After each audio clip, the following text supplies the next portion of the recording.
Here's a strange thought. Every kind of number you know was invented to fix a problem. Someone, somewhere, hit a question the old numbers simply couldn't answer. So they built new ones.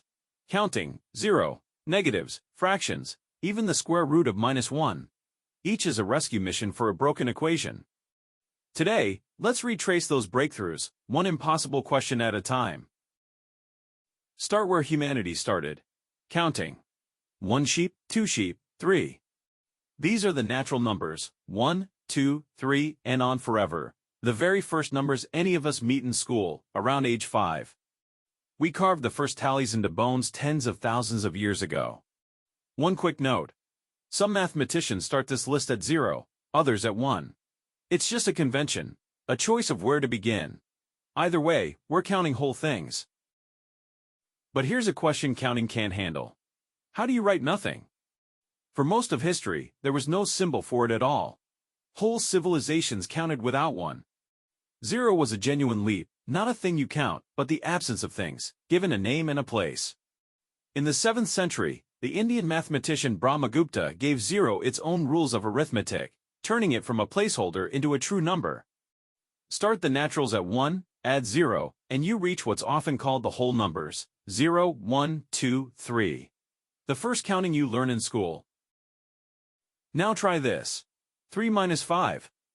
With only counting numbers, it has no answer. You can't take 5 from 3. Unless you allow going below 0, an idea we meet around age 11. Think of debt, owing $2. Or temperature, 2 degrees below freezing. Mirror the number line past 0, and negatives appear. Together with the positives and 0, they form the integers. Next problem. Split one pizza between 3 people. How much does each get? No integer works. So we invent ratios, fractions, 1 part out of 3. You meet fractions in primary school. The name rationals comes a little later. These are the rational numbers, any integer divided by a non-zero integer. Written as decimals, they either stop cleanly, like a half is 0.5, or repeat forever in a fixed pattern, like a third is 0.3, 3, 3, threes without end. Surely every number is a fraction? The Greeks thought so, and so do most students, until the shock that lands around age 13. Draw a square, 1 by 1. Its diagonal has length the square root of 2. Suppose it were a fraction, in lowest terms. A little algebra forces both top and bottom to be even. But then they share a factor of 2, so it wasn't in lowest terms after all. Contradiction. Legend says the man who revealed this was drowned at sea. Its decimal runs forever, never repeating. It's irrational. Picture the number line again. The rationals crowd every part of it, arbitrarily close to one another, yet they still miss certain points, numbers like the square root of 2, and pi. Add in all those missing points, and the line becomes solid, continuous, unbroken. By early high school, that whole line earns a name. It's the real numbers, every rational and every irrational, side by side. Nothing left out. The irrationals hide a deeper split, one that usually waits until university. Root 2 solves a simple equation. X squared equals 2. Numbers that solve such polynomial equations, with integer coefficients, are called algebraic. The golden ratio is 1:2. But some numbers solve no such equation, ever. Pi and e are like this, transcendental. Every transcendental is irrational, but not every irrational is transcendental. Now the boldest question of all. What number, squared, gives -1? On the real line, nothing works. Positive times positive is positive.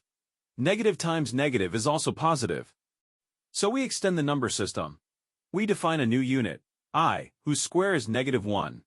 Its multiples are the imaginary numbers, a set most students first meet around age 16. The name imaginary is a historical insult, not a verdict. Combine a real number with an imaginary one and you get a complex number, a plus bi. And here's the beautiful part. If reals live on a line, complex numbers live on a plane. Real axis going across, imaginary axis going up. Multiplying by I becomes a quarter turn, an honest rotation. The number line grew into a number space, the plane you explore in senior high school and on into university. And complex numbers quietly power Wi-Fi. digital audio, and quantum physics. Could we go even further? In 1843, William Rowan Hamilton did. He was searching for an algebra that could describe rotations in three-dimensional space, and found the Quaternions, a four-dimensional system built from one real unit and three imaginary ones. He was so struck, he carved his answer into a bridge. You'd only meet these in specialized university courses today, yet they steer the 3D rotations in video games, robotics, and spacecraft. But they broke a rule we'd always trusted. Here, order matters. I times j gives k, but j times I gives minus k.